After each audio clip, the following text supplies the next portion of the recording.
ሰላም ጤና ይስጥልን እጅጉን የተወደዳችሁና የተከበራችሁ የአዲስ ስፖርት ቤተሰቦቻችን እንደምን አላችሁልን? ከእናንተው ከሆነው ከአዲስ ስፖርት የዩቲዩብ ቻናላችን አዳዲስ ስፖርታዊ ጉዳዮችን ልናካፍላችሁ እነሆ ዳግም ተገናኘን። ስለምታደምጡን፣ ስለምትከታተሉን፣ ቆይታችሁን ከኛ ጋር ስለምታደርጉም እጅጉን ከልብ አድርገን ነው የምናመሰግነው። በዛሬ ፕሮግራማችን የተለያዩ ስፖርታዊ ጉዳዮችን ወደ እናንተ የምናደርስ ይሆናል። ከነዚህ መካከል ትልልቆቹን የአውሮፓ ክለቦች የተመለከቱ እጅግ በጣም በርከት ያሉ ስፖርታዊ ጉዳዮችን ዛሬ እያነሳን ቆይታን የምናደርግ ነው የሚሆነው። ፉአድ ባህሩ የዛሬውን ፕሮግራም እየመራው ከእናንተ ጋር ቆይታን አደርጋለሁ። እናንተም ሀሳብ አስተያየቶቻችሁን ኮሜንት ቦክስ ላይ እንድታጋሩን በአክብሮት እንጋብዛለን። ከመሸጋገሪያ በኋላ በድጋሚ ተመልሰን ስንመጣ በቀጥታ ወደ ዛሬ ፕሮግራማችን የምናመራ ይሆናል።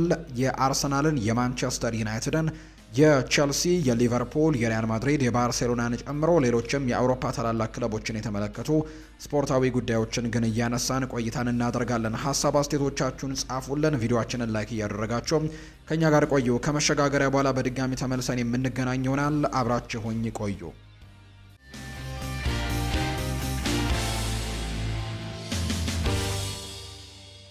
የአርሰናልን ጉዳዮች በማስቀደምን ጀምሮ የዛሬውን ፕሮግራማችንን አርሰናል ትላንትና ምሽት በተለይ ማንቸስተር ሲቲ ከቦርንመዝ ጋር የነበረውን ጨዋታ 1-1 ማጠናቀቁን ተከትሎ የዘንድሮው የ2025/26 የውድድር ዓመት የተወዳጁ የእንግሊዝ ፕሪምየር ሊግ ሻምፒዮን መሆናቸውን ማረጋገጣቸው ይታወሳል። በዚህ መሰረትም አርሰናል መቼ ነው የዋንጫ ድሉን የሚያከብረው የሚል ጥያቄ በበርካቶች ዘንድም ሲወጣ ነበር። የተለመደ ነው። በርካታው እንግዲህ ክለቦች ዋንጫዎችን በሚያሸንፉበት ጊዜ በክፍት ባስ በመሆን ከተሞችን ሲዞሩ የምናውቀው ጉዳይ ነውና በአርሰናል ቤት ይሄ መቼ ነው የሚደረገው የሚሉ አይነት ጥያቄዎች በስፋት ሲነሱ ነበር። የፕሪሚየር ሊጉ አሸናፊው አርሰናል የዋንጫ ድሉን ከደጋፊው ጋር በጎዳና ላይ እንደሚያከብር ነው ይፋ የተደረገው። አርሰናሎች ግንቦት 23 ቀን 2018 ዓ.ም ከደጋፊው ጋር ድላቸውን ለማክበር አደባባይ እንደሚወጡ ነው ይፋ የተደረገው። አርሰናል የድል ጎዳና ላይ የክብረ በዓልን መዘጋጀታቸውን ከቻምፒየንስ ሊግ ፍጻሜ ጨዋታ ማግስትም አድርገውታል። የአርሰናል እንግዲህ የአውሮፓ ቻምፒየንስ ሊግ ፍጻሜ ጨዋታውን የሚያደርገው ግንቦት 22 እንደሆነ ይታወቃል። ሃንጋሪ ላይ ቡዳፔስት ላይ የሚደረግ ጨዋታ ነው። ከፓሪስ ሰን ዠርሜን ጋር የሚደረግ ተጠባቂ የአውሮፓ ቻምፒየንስ ሊግ የፍጻሜ ጨዋታ እንደሆነ ይታወቃል። ከዛ ጨዋታ ማግስት ወይም ደግሞ ዕለተ ቅዳሜ ጨዋታውን ካደረጉ በኋላ የቻምፒየንስ ሊግ የፍጻሜውን ጨዋታ በንጋታው ደግሞ በአርሰናል በለንደን ጎዳናዎች ላይም እንዲሁ የድል በዓላቸውን ወይም ደግሞ የዋንጫ ድላቸውን በጎዳና ላይ በዓል ከደጋፊዎቻቸው ጋር እንደሚያከብሩ ነው ይፋ እየተደረገ የሚገኘው። ስለዚህ ግንቦት 24 ይህን ነገር እንደሚያደርጉት ነው ግንቦት 23 ይህን ነገር እንደሚያደርጉት ነው መረጃው ይፋ የተደረገው። አርሰናል የመሃል ሜዳ ተጫዋችና የግራ ክንፍ ተጫዋች እንዲሁም ደግሞ አጥቂ ለማስፈረም ትልቅ እንቅስቃሴዎችን ሊያደርግ የሚችልበት የዝውውር መስኮት እንደሆነ በርካቶች እያነሱ ይገኛሉ። ባለፈው የዝውውር መስኮት ያመጧቸው ዝውውሮች በተለይ በዚህ ውድድር ዓመት ለትልቅ ስኬት እንዳበቋቸው በርካቶች ይናገራሉ። ባለፈው የክረምት የተጫዋቾች የዝውውር መስኮት አርሰናል በዝውውር መስኮቱ ላይ እስከ 8 የሚደርሱ ተጫዋቾችን ያመጣው። በተለይ ደግሞ አንድሪያ ቤርታ በዚህኛው የዝውውር መስኮትም ጠንካራ ዝውውሮችን ያደርጋል ተብሎ ይታሰባል። እርግጥ ነው ከክለቡ ሊለቁ የሚችሉ በጣም በርከት ያሉ ተጫዋቾችም ይኖራሉ ተብሎ ይታሰባል። በተለይ አሰልጣኝ ሚኬል አርቴታ ቡድኑን እንደ አዲስም መገንባት የሚፈልጉበት ቦታ እንዳለ እየተነገረ ይገኛል። ስለዚህ እነ ቤን ዋይት፣ እነ ጋብሪኤል ማርቲኔሊ፣ እነ ጋብሪኤል ሄሱስ ክለቡን ለቀው ሊወጡ የሚችሉበት እድሉ በጣም ሰፋ ያለ እንደሆነ እየተነገረው ነውና እነሱን ለመተካት ተጫዋቾችን ማምጣት ይጠበቅባቸዋል። ስለዚህም የመሃል ሜዳ ተጫዋች፣ የግራ ክንፍ ተጫዋችና እንዲሁ ደግሞ አጥቂ በሚቀጥለው የክረምት ተጫዋቾች የዝውውር መስኮት አርሰናል በትልቁ ይንቀሳቀስባቸዋል ተብሎ የሚጠበቁ ቦታዎች እንደሆኑ ነው ሳሚ ሞክቤል መረጃውን እያጋራ የሚገኘው። አርሰናል ለጋብሪኤል ማርቲኔሊ፣ ለጋብሪኤል ሄሱስ፣ ለቤን ዋይት፣ ለክሪስቲያን ኖርጋርድ እና ለፋቢዮ ቪዬራ የሚቀርቡለትን ጥያቄዎች ለማዳመጥም ዝግጁ እንደሆኑ ይፋ ተደርጓል። ክለቡ በተለይ በፋይናንስ ሂሳቦች ውስጥም የተጣራ ትርፍን ለማግኘት ከአካዳሚው የወጣት ተጫዋቾችን ለመሸጥም እያሰበ እንደሚገኝ ጭምር ነው ሳሙ ሜኩቤል መረጃውን እያጋራ የሚገኘውና እነዚህ ተጫዋቾች ከአርሰናል ሊለቁ የሚችሉ ተጫዋቾች እንደሆኑ ነው ይፋ የተደረገው። ሌላኛው በአርሰናል ቤት በትልቁ ይሰራል ተብሎ የሚታሰበው በተለይ ይሄ የውድድር ዓመት ከተጠናቀቀ በኋላ ፕሪሚየር ሊጉን አሁን ሻምፒዮን ሆኖ ማጠናቀቃቸውን አረጋግጠዋል። ምንም እንኳን አንድ ቀሪ ጨዋታ ቢቀርም ከዛ ውጭ ደግሞ የአውሮፓ ቻምፒየንስ ሊግንም ጨዋታን እንዲሁ ካደረጉ በኋላና የዚህ የውድድር ዓመት ጉዟቸውን ካጠናቀቁ በኋላ በአርሰናል ቤት ትልቁ ስራ ይሰራል ተብሎ የሚታሰበው ከሚኬል አርቴታ ውል ማደስ ጋር በተያያዘ ነው። ስለዚህ ሚኬል አርቴታ ውሉን ለማደስም ድርድር እንደተጀመረ የሚያሳዩ መረጃዎች ያሉ ከቻምፒየንስ ሊግ የፍጻሜ ጨዋታ በኋላ እንደሚሆንም በርካቶች ይጠብቃሉ። ከአዲሱ የውድድር ዘመን በፊት ጉዳዩን ለመፍታትም ከሁሉም ወገኖች ፍላጎት እንዳለ ጭምር ሳሚ ሞክቤል መረጃውን አጋርቷል። ሌላኛው የምናነሳው ጉዳይ ግን አሰልጣኝ ሚኬል አርቴታ በተለይ የፓሪስ ሰን ዠርሜኑን የፍጻሜ ጨዋታ ለማሸነፍ ትልቅ እቅዶችን እያዘጋጀ እንዳለ የሚያሳዩ መረጃዎችን ደግሞ ዛሬ ተች ላይን የተባለው የመረጃ ምንጭ ይፋ አድርጓል። በተለይ ይሄ የመረጃ ምንጭ እንደሚናገረው ከሆነ በአርሰናል የአሰልጣኞች ስታፍ ውስጥ ከዛ ውጭ በተጫዋቾችም ጭምር አርሰናል የቡዳፔስቱን የፍጻሜ ጨዋታ የአውሮፓ ቻምፒየንስ ሊግ የፍጻሜውን ጨዋታ ፓሪስ ሰን ዠርሜን አሸንፎ የዋንጫው ባለቤት የመሆን አቅም እንዳለው ጭምር እንደሚያምኑ ነው እየተነገረ የሚገኘው።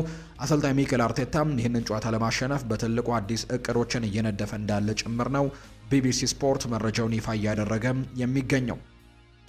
ጃኮብ ራሞን በቅርብ ወራት ውስጥ ወደ ፕሪሚየር ሊግ ሊዘዋወር እንደሚችል ስሙ ሲነሳ የቆየ ነው። ይሄ የ21 ዓመት የመሃል ተከላካይ ለጣሊያኑ ክለብ ኮሞ እጅግ ጥሩ እንቅስቃሴዎችን እያደረገ የሚገኝ ተጫዋች ነው።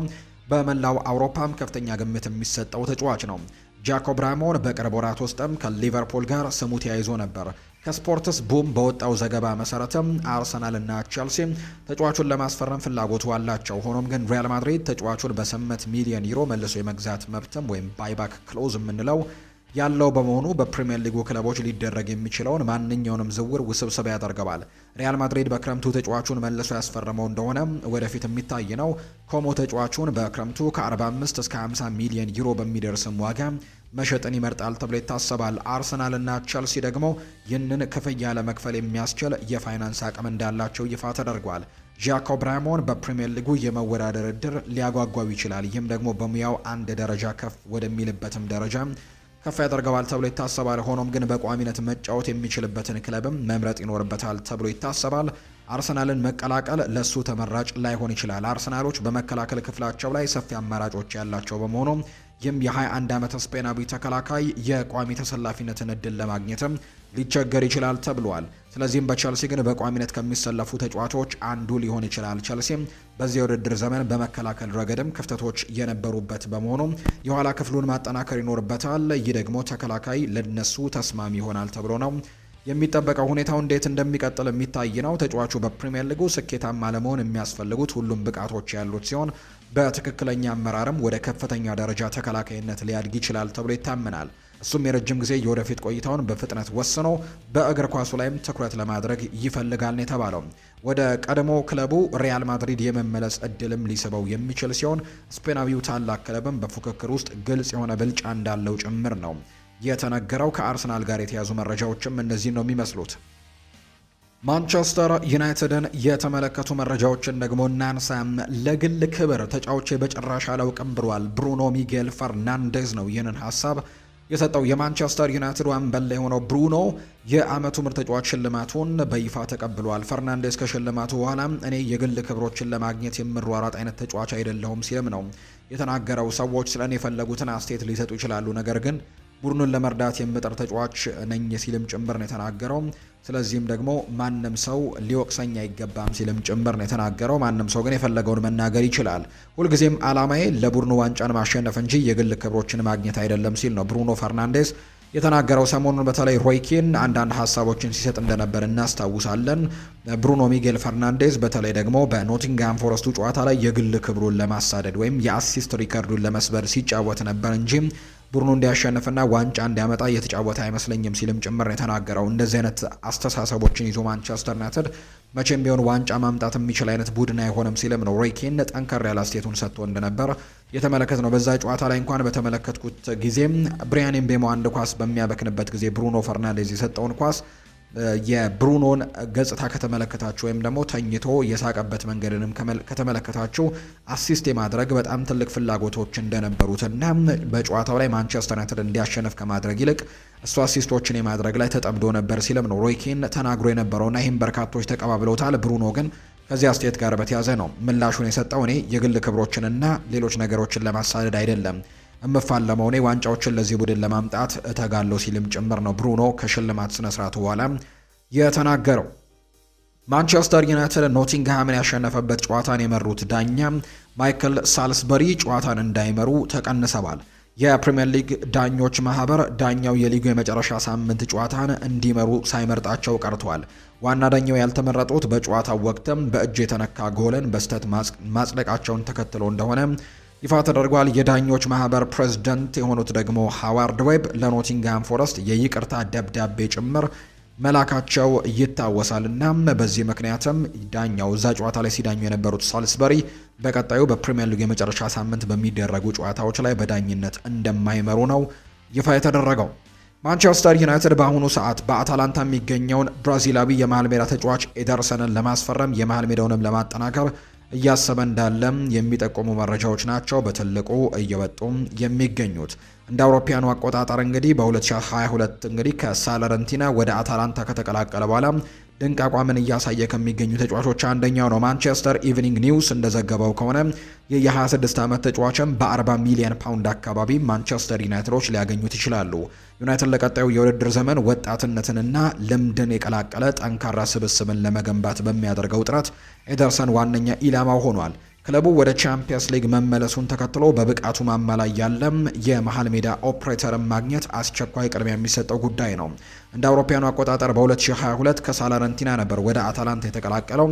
ኤደርሰን በሴሪኤ ውስጥም ወጥ የሆነ ብቃትን እያሳየ ነው የሚገኘው። ጨዋታን የመምራት ችሎታው፣ ኳስን የማንሸራሸር ብቃቱና በመከላከል ረገድ ያለው አስተዋጽኦ ደግሞ ለዩናይትድ እጅግ በጣም ማራኪ ተጫዋች አድርጎታል። ባለተሰጥኦ እንግዲህ ካሴሜሮ በሰኔ ወር ኮንትራቱ ሲያልቅም ክለቡን እንደሚለቅ ማረጋገጡንና ማኑኤል ኡጋርቴም ቢሆን በኦልትራፎርድ የነበረው ቆይታ አስተማማኝ ባለመሆኑ ሊለቅ እንደሚችል መነገሩን ተከትሎ ዩናይትድ በመከላከሉ ላይ ያተኮረ አማራጭን በእጅጉ ያስፈልገዋል። ዩናይትድ በመጀመሪያ ላይ እንደ ኤሊዮት አንደርሰን ያሉ የሀገር ውስጥ አማራጮችን ነው በቀዳሚነት የሚመለከተው። የዝውውር ዋጋቸው ግን ከ100 ሚሊዮን ፓውንድ በላይ መሆኑ ምናልባት አመራሮቹ ይበልጥ ብልህና ወጪ ቆጣቢ ወደሆኑ አማራጮች እንዲዞሩ ሊያደርጋቸው እንደሚችል ይታመናል። ኤደርሰን ለዚህ እቅድም ፍጹም ተስማሚ ነው። በአታላንታ ከ175 በላይ ጨዋታዎችን ያደረገው ይህ ብራዚላዊ የአሁኑ ሰዓትም በሴሪው ካሉ ምርጥ የቦክስ ቱ ቦክስ ተጫዋቾች መካከል በቀዳሚነት ስሙ የሚነሳው ነው። ኳስን በመንጠቅ ወደፊት በማውጣትና አስተማማኝ የሆኑ ኳሶችን በማቀበልም የሚታወቅ ነው። ኤደርሰን በፕሪሚየር ሊጉም አስቸጋሪ ሁኔታን የሚመጥን አካላዊ ብቃትና ቴክኒካል ብቃትም አለው። የደቡብ አሜሪካ እግር ኳስ ባለሙያው ደግሞ ቲም ሸኪሪ እንደሚናገረው ከሆነ እሱ ጠንካራና ጥሩ ቁመና ያለው የመሃል ሜዳ ተጫዋች ነው። ኳስ ላይም ጠንካራ ነው። በተለያዩ ቦታዎችም መጫወት ይችላል። ከመከላከል እስከ ማጥቃት ወይም ቦክስ ቱ ቦክስ ይሮጣል። እንዲሁም ጠንካራ ስብዕናም አለው። በታክቲክ ረገድ የኦልትራፎርድ ስካውቶችን ኤደርሰንን የኮቢ ማይኖ ምርጥ አጋርም አድርገው ይመለከቱታል። አትሌቲኮ ማድሪድ ትኩረቱን ወደ ጃኦ ጎሜስ ማዞሩን ተከትሎ ዩናይትዶች ተጫዋቹን ለማግኘት ትልቅ እድል አላቸው። በማይክል ካሪክ የሚመራው ዩናይትድ ለቀጣዩ የውድድር ዘመንም ዝግጅቱን በሚያደርግበት በዚህ ወቅትም ኤደርሰንን ማስፈረም በአዲሱ ምዕራፍም ትልቅ መሰረት ይሆናል ተብሎ እንደሚጠበቅ ነው መረጃዎች እየወጡ የሚገኙት። የቸልሲን ጉዳዮች ደግሞ እናንሳም። አጠር ያሉ ጉዳዮች ናቸው ከቸልሲ ጋር የምናነሳው። ካሎም ማክፋርላን ስለ ሪስ ጄምስ፣ ሌቫይ ኮልዊል እና ዣኦ ፔድሮ ከሰንደርላንድ ጋር ይመለሱ እንደሆነ ጥያቄ ቀርቦላቸው ምላሻቸውን ሰጥተዋል። እንጠብቅና እናያለን፣ ለጨዋታው ይኖራሉ ብለን ተስፋ እናደርጋለን፣ ነገር ግን እስካሁን እርግጠኛ አይደለንም ሲልም ጭምር ነው የተናገረው። በቀጣይ ከሰንደርላንድ ጋር የፕሪሚየር ሊግ የመጨረሻ ጨዋታን እንደሚያደርጉ ይታወቃል። ቼልሲዎች በተለይ አሁን ላይ የአውሮፓ ተሳትፎችን ለማግኘት በተለይ በዩሮፓ ሊግ እና ከዛ ውጭ ደግሞ በኮንፈረንስ ሊግ ከሁለት አንዱን ቦታ ይዞ ለማረጋገጥ ቀጣዩ ጨዋታ እጅግ በጣም ወሳኝ ይሆናል ተብሎ ይታሰባል። ምናልባት ብራይተን ሽንፈት የሚገጥመው ከሆነና በአንጻሩ ቼልሲ ማሸነፍ የሚችል ከሆነ በዩሮፓ ሊግ ቦታ ላይ ተደላድሎ መቀመጥ የሚችሉበት እድሉ እንዳላቸው የሚታወቅ ጉዳይ ነው እና ቀጣዩ መርሃ ግብራቸው በጣም ይጠበቃል። እነዚህ ሶስት ተጫዋቾች ወሳኞቹ የቼልሲ ተጫዋቾች ሪስ ጄምስ፣ ሌቫይ ኮልዊል እና ዣኦ ፔድሮ ደግሞ በሰንደርላንዱ ጨዋታ ይኖራሉ ተብሎ እንደሚጠበቁ ነው የሚያሳዩ መረጃዎች አሁን ላይ እየወጡ የሚገኙት። የማንቸስተር ሲቲንም ጉዳዮች በዚሁ እናንሳ። ኤንዞ ማሬስካ በሚቀጥለው ሳምንት ከማንቸስተር ሲቲ ተጫዋቾች ጋር ለመነጋገር ራሱን ለማስተዋወቅና የቅድመ ውድድር ዘመን እቅዶችን ለመወያየትም ይፈልጋል። በተጨማሪም የሚረከበውን ቡድን አጠቃላይ ሪፖርት ለማግኘትም ከፔፕ ጓርዲዮላ ጋር ዝርዝርና ሰፊ ውይይቶችን ያደርጋል ተብሎ ይጠበቃል። ነገር ግን አንድ ነገርን መናገር ይቻላል። ከማንቸስተር ሲቲ የአሰልጣኝነት ቦታ ጋር በተያዘ ምንም የተረጋገጠ ነገር የለውም። አሁን ላይ አሰልጣኝ ፔፕ ጓርዲዮላም ሊቀጥል የሚችልበት እድሉ አለው። በተለይ ትናንትና ነጥብ ከጣሉ በኋላና የዘንድሮን የፕሪሚየር ሊግ ዋንጫ ማሳካት አለመቻላቸውን ከተመለከተ በኋላ ፔፕ ጓርዲዮላ የመቀጠል ፍላጎት አለው፣ ኮንትራቱ እስኪጠናቀቅ ወይም አንድ ዓመትን ለመጨመር ፍላጎት አለው የሚሉ አይነት ዘገባዎች እየወጡ ነውና የሀሳብ ለውጦችን አድርጓል የሚሉ አይነት መረጃዎች እየወጡ ይገኛሉ። ስለዚህም ምንም የተረጋገጠ ነገር የለውም አሰልጣኝ ፔፕ ጓርዲዮላ ክለቡን ለቆ እንደሚወጣ። ነገር ግን የተረጋገጠው ጉዳይ ፔፕ ጓርዲዮላ ለቆ የሚወጣ ከሆነ ቀጣዩ አሰልጣኝ የሚሆነው ኤንዞ ማሬስካ እንደሆነ ብቻ ነው። የፔፕ ጓርዲዮላ ውሳኔ በቅርብ ይጠበቃል ተብሎ ይታሰባል። የዘ አትሌቲክ የመረጃ ምንጮች እንደሚሉት ከሆነ ኤንዞ ማሬስካ በሚቀጥለው የውድድር ዘመን ጄምስ ትራፎርድንም የማንቸስተር ሲቲውን ሁለተኛ ግብ ጠባቂ ማለት ነው በማንቸስተር ሲቲ እንዲቆይ ይመርጣል። ማሬስካ ጄምስ ትራፎርድን እንደ ቁጥር 1 ግብ ጠባቂ አድርጎ ነው የሚመለከተው። እናም ከሌሎች ክህሎቶች በተጨማሪ በእግሩ በጥሩ ሁኔታ መጫወትም ይችላልና ጥሩ ግብ ጠባቂ አድርጎ ይመለከተዋል። ስለዚህም ከጂያንሉጂ ዶናሩማ ጋር ትልቅ ፉክክር ሊኖር እንደሚችልና አሰልጣኝ ኤንዞ ማሬስካ እንግዲህ ጄምስ ትራፎርድንም ሊመርጥ የሚችልበት እድሉ እንዳለ እርግጥ ነው። ጂያንሉጂ ዶናሩማ በጣም ጥሩ የሚባል ሾት ስቶፐር ግብ ጠባቂ እንደሆነ የምናውቀው ጉዳይ ነው። በቀጣይ የውድድር ዓመት ግን ኤንዞ ማሬስካ የሚመጡ ከሆነ ትልቅ ፉክክር ሊጠብቀው እንደሚችል የሚያሳዩ ዘገባዎችን ነው በትልቁ እየተመለከትን የምንገኘው። ጄምስ ትራፎርድ ግን በቋሚነት መጫወት የማይችል ከሆነ በሲቲ ቤት መልቀቅን ይመርጣል ተብሎ ይታመናል። ምክንያቱም በቋሚነት ማገልገል የሚፈልግበትን ቡድን መቀላቀል እንደሚፈልግ ነው ዘገባው የጠቆመው። ዛሬ ከሰማናቸውና ከወደ ሳዑዲ ካልተጠበቁ የመረጃ ምንጮች ከሰማናቸው ዜናዎች መካከል አንደኛው አልናስሮች ፔፕ ጓርዲዮላን የክለቡ ቀጣይ አሰልጣኝ አድርገው ለመቅጠር ፍላጎቱ አላቸው የሚል መረጃም ዛሬ ከወደ ሳዑዲ ሰምተናል። ዘገባዎች እንደሚያሳዩት ከሆነ የሳዑዲ አረቢያው ክለብ ለጓርዲዮላ በአመት $150 ሚሊዮን የሚያስገኝለትን ውል ለማቅረብ ዝግጁ ነው። ይህ በእግር ኳስ ታሪክም ከፍተኛ ተከፋይ አሰልጣኝ እንደሚያደርገው ጭምር ይፋ ተደርጓል። ይህ ዝውውር የሚሳካ ከሆነ ፔፕ ጓርዲዮላ በአልናስር ከክሪስቲያኖ ሮናልዶ ጋር ሊገናኝ የሚችልበት እድሉ በጣም ሰፊ እንደሆነ እየተነገረ ነው። ነገር ግን የመሳካት እድሉ በጣም ጠባብ ይመስላል። አሰልጣኝ ፔፕ ጓርዲዮላ በማንቸስተር ሲቲ የማይቆይ እንኳን ቢሆን ወይም ቢለቅ እንኳን ቢያንስ ለ1 ዓመት እረፍት ማድረግ እንደሚፈልግ የሚያሳዩ መረጃዎች ናቸው የበጡት።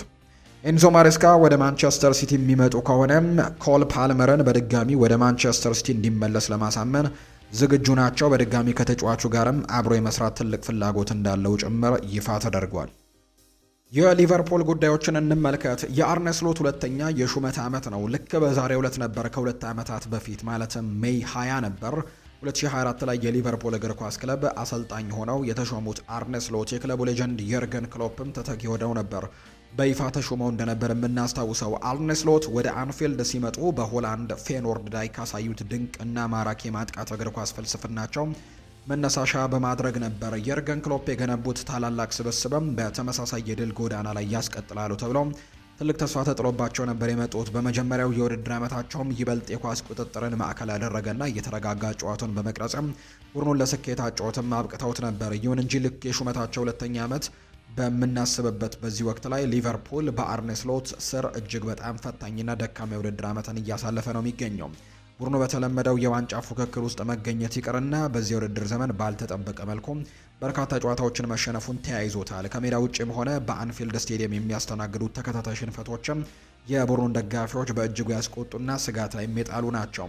ከተጫዋቾች መጣላት፣ የተከላካይ ክፍሉ መሳሳትና የፊት መስመሩ ላይ የሚታየው ክህሎት ማሽቆልቆል እንዲሁም የመልበሻ ክፍሉ አየር መረበሹም አሰልጣኙን ለከፍተኛ ትችትም ዳርጓቸዋል። ከ2 ዓመታት በፊት በታላቅ ድምቀት ስራቸውን የጀመሩት አርነ ስሎት አሁን ላይ የገጠማቸው ይህንን ከባድ ቀውስ እንዴት እንደሚወጡትና ቡድኑን ወደ ቀድሞ ኃያልነቱ እንዴት እንደሚመልሱት ግን በትልቅ ጥያቄ ምልክት ውስጥ የወደቀ ጉዳይ እንደሆነ ነው መረጃዎች የሚያሳዩት። የሪያል ማድሪድ ጉዳዮችን የምናንሳ። ኦሪዮል ቹዋሜኒ አንድ ጨዋታ መቀጣት ነበረበት ብለዋል። ጋቪ ነው ይህንን ሀሳብ የሰጠው። የባርሴሎናው የመሃል ሜዳ ስፍራ ተጫዋች የሆነው ጋቪ በቹዋሜኒና በፌዴ ቫልቬርዴ መካከል ስለነበረው አለመግባባት ተጠይቆ ምላሹን ሰጥቷል። ጋቪ በንግግሩም የተባለው እውነት ከሆነ ቹዋሜኒ በኤል ክላሲኮ ጨዋታ እንዲጫወት ሊፈቀድለት አይገባም ነበር ሲል ነው የተናገረው። በኔ አስተያየት እጅህን አንስተህ ከተደባደብ ከአሰልጣኙ ቀጣይ ጨዋታ እንድትጫወት መፍቀድ የለበትም፣ ነገር ግን የተፈጠረውን አላውቅም ሲልም ነው ጋቪ ጨምሮ የተናገረው። ሆሴ ፍሊክስ ዲያዝ እንዳረጋገጠው መረጃ መሰረት ዦዜ ሞሪኒዮ በቤኔፊካ በቆየበት ዓመታት የታመኑ ረዳቶቹን ማለትም ኮቺንግ ስታፎቹን ይዞ ወደ ሪያል ማድሪድ ይጓዛል። ምንም እንኳን ፋብሪዚዮ ሮማኖ ዝውውሩን ማለቁን በሂር ዊ ጎ ፖድካስቱ ላይ ቢገልጽም እንዲሁ ይፋዊ የውል ስምምነትም ፊርማ ግን ለክለቡ ምርጫ ሂደት ምክንያትም ለጊዜው ዘግይቷል። ሆኖም ግን ዝውውሩ ሙሉ በሙሉ የተጠናቀቀ ሲሆን የሪያል ማድሪድ አዲሱ የቴክኒካል ሰራተኞች ስብስብ መዋቅርም ከወዲሁ እየታወቁ ይመስላሉ ተብሎ ነው ዦዜ ፍሊክስ ዲያዝ መረጃውን ያጋራው። የማንቸስተር ሲቲው ተከላካይ የሆነው ሄስኮ ግቫርዲዮል በዚህ ክረምት ክለቡን ለቆ መውጣት እንደሚፈልግ የሚያሳዩ ነገሮች አሉ። በተለይ ሪያል ማድሪድን የመቀላቀል ፍላጎቶች እንዳሉት የሚያሳዩ መረጃዎችም ይፋ ተደርገዋል። የዝውውር ዋጋውን በግምት 90 ሚሊዮን ዩሮ አካባቢ እንደሚሆን ነው ስፖርት የተባለ የመረጃ ምንጭ ይፋ ያደረገው። ሮድሪ ሪያል ማድሪድን ለመቀላቀል ጓግቷል። ሪያል ማድሪድ አሁን ላይ ስምምነቱን ማጠናቀቅ እንደሚቻል ያምናሉ። በተለይም ፔፕ ጓርዲዮላ ከማንቸስተር ሲቲ ከለቀቀም ሮድሪ የመልቀቅ ዕድሉ በጣም ሰፋ ያለ እንደሆነ ነው ማርካ መረጃውን ያጋራው። ፋብሪዚዮ ሮማኖ እንደዘገበው ከሆነ የወጣቱ አማካይ ኒኮ ፓዝ ቀጣይ ዕጣ ፈንታ ሙሉ በሙሉ በዦዜ ሞሪኒዮ ውሳኔ ላይ የተንጠለጠለ ነው።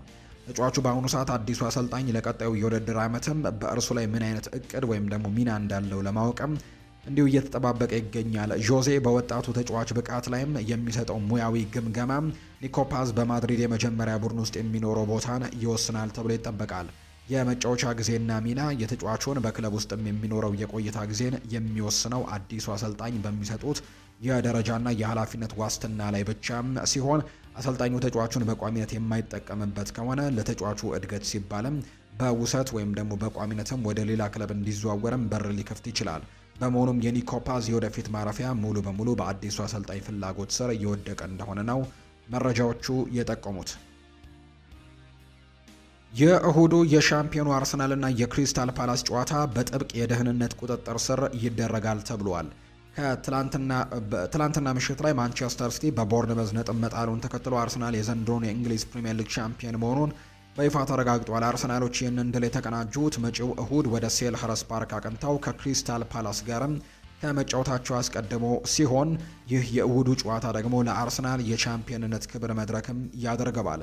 ይህ በእንዲህ እንዳለ የክሪስታል ፓላስ ክለብም ከጨዋታው አስቀድሞ በስቴዲየሙ ዙሪያ እጅግ ጥብቅ የደህንነትና የቁጥጥር ስራዎችንም እንደሚያከናውኑ ነው ያስታወቀው። ክለቡ ባወጣው መግለጫ ላይም በክሪስታል ፓላስ ደጋፊዎች መቀመጫ ላይ ተገኝቶ የሚደግፍ ማንኛውም የአርሰናል ደጋፊ ወዲያውኑ ከስቴዲየም እንደሚባረር ነው ያስገነዘበው። በተለይም የጨዋታ ትኬቶች ያለ ክለቡ እውቅና ለአርሰናል ደጋፊዎችም አሳልፈው የሚሸጡ ግለሰቦች ዳግም ወደ ሴልኸርስት ፓርክ ስቴዲየም እንዳይገቡም የዕድሜ ልክ እገዳም እንደሚጣልባቸው ነው ክለቡ በጥብቅ ያሳሰበው። ክሪስታል ፓላስ በስቴዲየሙ መግቢያ ላይም ሰፊ የማንነት የመለየትና የአይዲ ማጣራት ስራም እንደሚያከናውን ገልጾ ታዳሚዎች ከወዲሁም እንዲዘጋጁና ከጨዋታው ሰዓትም ቀደም ብለው በመገኘትም ከእንግልት እንዲድኑም ጥሪ አቅርቦላቸዋል። ሌላኛው የክለቡ የቅርብ የመረጃ ምንጮች እንዳሉት ከሆነ አርሰናል እሁድ ጨዋታውን አጠናቆ ዋንጫውን ከፍ ለማድረግ ቢያንስ አንድ ሰዓት ያክል ሊጠብቅ እንደሚችል ነው የጠቆሙት። ለዚህም እንደ ምክንያት የቀረበው የክሪስታል ፓላሱ ፕሬዝዳንት የዕለቱን ከፍተኛ የሚዲያ ትኩረት በመረዳትም ለራሳቸው ክለብ ስኬቶች እውቅና የመስጠት ፕሮግራምም አስቀድመው ለማሰናዳት በመፈለጋቸው እንደሆነ ጭምር የሚያሳዩ መረጃዎች ናቸው አሁን ላይ ይፋ እየተደረጉ የሚገኙት። የተወደዳችሁና የተከበራችሁ ቤተሰቦቻችን ለዛሬ ያዝንላችሁ አዳዲስ ስፖርታዊ ጉዳዮቻችን እነዚህ ነው የሚመስሉት። ስላደመጣችሁን፣ ስለተከታተላችሁን ቆይታችሁም ከኛ ጋር ስለነበረ እጅግ ከልብ አድርገን እናመሰግናለን። ፉአድ ባህሩ የዛሬውን ፕሮግራም እየመራው ከእናንተ ጋር ቆይታን አድርግ ያለው ሌሎች የተለያዩ ርዕሰ ጉዳዮችን የምናነሳበት የጠዋቱን ፕሮግራማችንን በነገው ፕሮግራማችን ይዘን የምንመጣ ይሆናል። ለዛሬ ግን እዚህ ጋር አበቃን። ስላደመጣችሁኝ፣ ስለተከታተላችሁኝ ቆይታችሁም ከኛ ጋር ስለነበረ ከልብ አድርገን እናመሰግናለን። መልካም ጊዜ መልካም ቀንም እንዲሆንላችሁ ነው በአክብሮት የምመኘው።